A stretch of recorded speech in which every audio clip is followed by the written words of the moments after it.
All right, so we're doing a car review today. Unfortunately, the intro is not going to go the way I thought it was going to go because, actually, you know what? I'll just show you who dropped the ball. This guy right here dropped the ball. He was supposed to have the RC. What's the most current associated e-buggy? RC8 B4E. He was supposed to have it here because we're club racing tonight. He didn't bring it, but we're reviewing this guy, which is essentially, I'm assuming, is a clone of what David Ungaro runs, right? Back-to-back world champ. Back-to-back world champ. Now, he ran Nitro Buggy. This is an e-buggy, but this thing should be pretty freaking cool.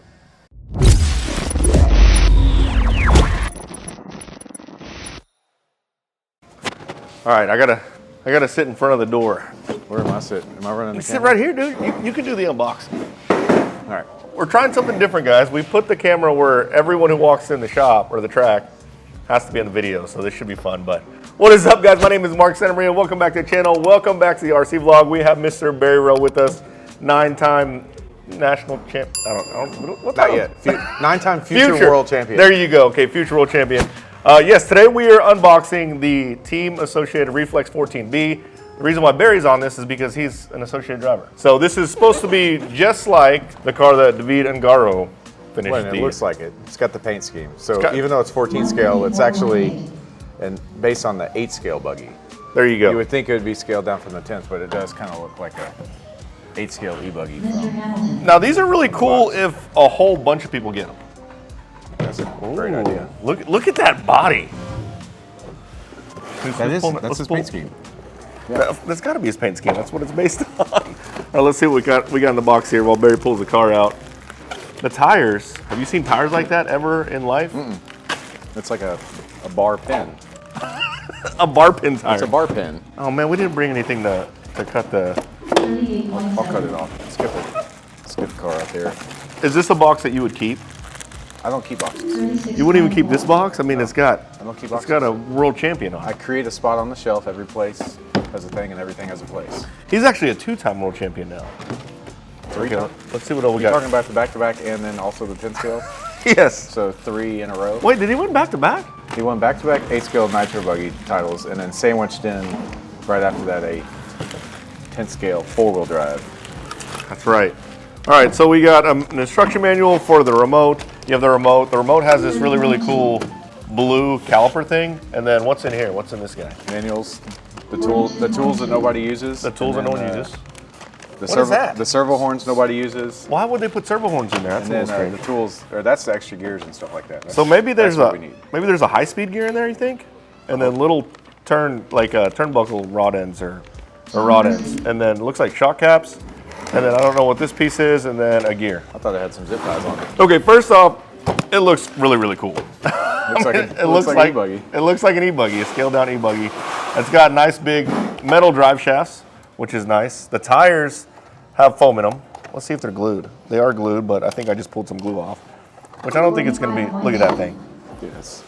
It's so cool. It's the same layout as the previous platform. So the current B4E has the motor up front here. Yeah. With the saddles, in the back, saddle shorties in the back. But this was how the last one was. Oh, that's right, saddle shorties. Yeah. So the most current one has saddle shorties. This one does not. Yeah. Obviously. And then the ESC is mounted sideways, which is interesting. 2S LiPo, and then it has just a mini brushless system in there. Yeah. The little steering arm is kind of weird. Is that how it is on the other one? No. It's the other way. Yeah, it's the other way. So it kind of sits right on, like, above the drive shaft. Look, it even has the nose clip, the tiny. Oh, it does have the little 8 scale. Do they have a flock foil that small? You know what? If we told Chase, he would probably do it. But so now my concern is, do I have a battery that fits in there? I think I have one. I probably shouldn't say who makes that battery, but I think I have one. It looks like we got some factory team stuff, some blue aluminum up there, the steering Ackerman. And the turnbuckles are massive, dude. You want to know the most dialed part of this right here? What is that? It's true OCD race car fashion. All the turnbuckles are oriented correctly to where the left-hand thread is all on the same side of the car. Point. Most people don't do that. I talk about that in almost all my build videos, but quality. Without further ado, we're just going to throw a battery in there and just see how it runs on the track. I want to put this high-speed gear in it. No, let's see if we overheat first. All right, guys, we're about to do this. One thing I noticed that you guys are probably curious, it does have a metal chassis. It's not a plastic. Wait, is that plastic or metal? That's plastic. That's plastic. Okay, never mind. Just X that. All right, we're about to drive this thing. All right, we're gonna hand the camera over to Barry. Don't get some. Why is it so quiet up here right now? It's like everyone stopped driving. You guys don't have to stop driving for us. All right, here we go. First time on the truck. Whoa, whoa, dude, mega steering. We're gonna turn the dual rate down. Luckily, they put the dual rate right there on the remote. Dude, this thing's fast. Can't even see it in the. Oh. Well, that didn't work. That didn't last very long. Jeez. All right, here. Let me hand this off to you, and then you can drive it. All right. All right, here we go. Barry's off. All right, so the first thing I noticed when I drove it, steering is incredible. And actually, out of the box, it had the dual rate down on the steering, and I didn't like that, so I turned it all the way up. But now that I turned it down, where are you going, dude? You did that first part of the track pretty solid. Dang! it made the mega jump over there. He goes.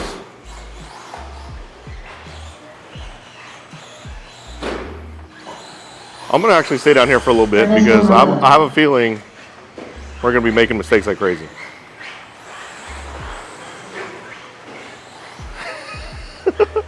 It's actually crazy fast. It's actually pretty funny. Oh, he survived the section I didn't survive in. Barry, what do you think, bud? You can talk to me because the mic can hear you. Yeah.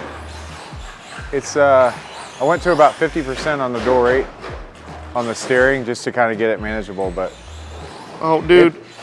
All right, so Barry actually said something pretty insightful, but I stopped recording. So tell us what your thoughts are, Barry. Well, the first thing I did is I turned the dual rate on the steering down to about 50%. Yeah, I turned it down big time. It pulls really well around the corners like a four-wheel does. I mean, it feels like a really light 8-scale e-buggy. It doesn't really remind me of 10-scale. Really? It's just, it looks and kind of feels kind of like an 8-scale does, but it's just really light. And you got it wrong on that back triple, and it didn't break. You nose dove it pretty good. Well, I'm Barry Rowe, so. I mean, does that really it's matter? obvious that the vehicle is designed based on a World Championship winning platform.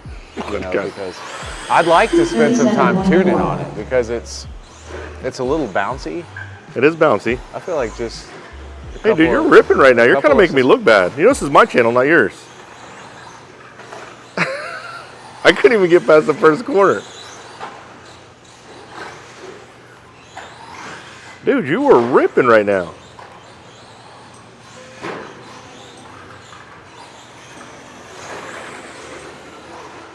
Oh. I was trying to see what it would hold. Let me try this again.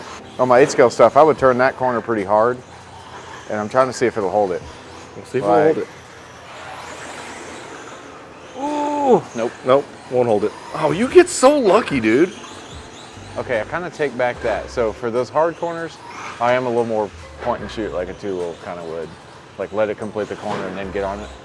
But the times that I am on throttle when I'm turning, it's pretty responsive. Nailed it. Man, you are, so just so you know, like that's a pro thing. Like the hardcore pros, they somehow land on the all fours every time they flip over. I just considered Barry a hardcore pro, which. Thanks. Oh, thanks. See, there you go. See, that's what happens when you start talking about pro stuff. Dude, it's actually pretty cool. All right, so I just got done driving it. This is not me driving. I drove it a second ago. So it has a crap ton of oversteer, which isn't necessarily bad. Barry has all different types of ideas on what he's going to do to the setup on this thing.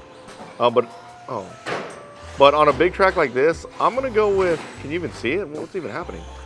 Be right back. I'm going to go with the fact that I can't see it very well in the corner. I wasn't driving it as good as Barry, but Barry did just make that mistake. But it's a super fun car, and it's totally trackable if you decide you want to track it. That's what's really cool about it. So you can have a basher and drive it on the track if you want to. And I think it's going to be a nice, fun challenge to try to get that thing dialed in for the track. Because there are some setup things you can do to it. And if that thing's ripping on the track, it's going to turn some heads. I think it's going to be really, really cool. So I think this is the perfect car if you're a racer and you want a basher and you're not sure what basher to get. This is the one. I mean, it's a basher, but you can track it, and it represents something really cool in 8-scale off-road racing, which is the Vita Angaro's paint scheme for his Worlds car. So both of them. I'll put a link in the description below. You guys check it out. Sorry, I almost just hit someone in the head of the camera. Sorry, bud. Barry doing the walk of shame. Why did you run out there like that, dude? Then when Garrett's run over me. That's kind of creepy. Garrett won't stop. Well, that's a wrap, guys. I hope you liked this video. If you did, smash the like button, subscribe to my channel, turn on the notification bell, and you guys will see me next time. Later, guys.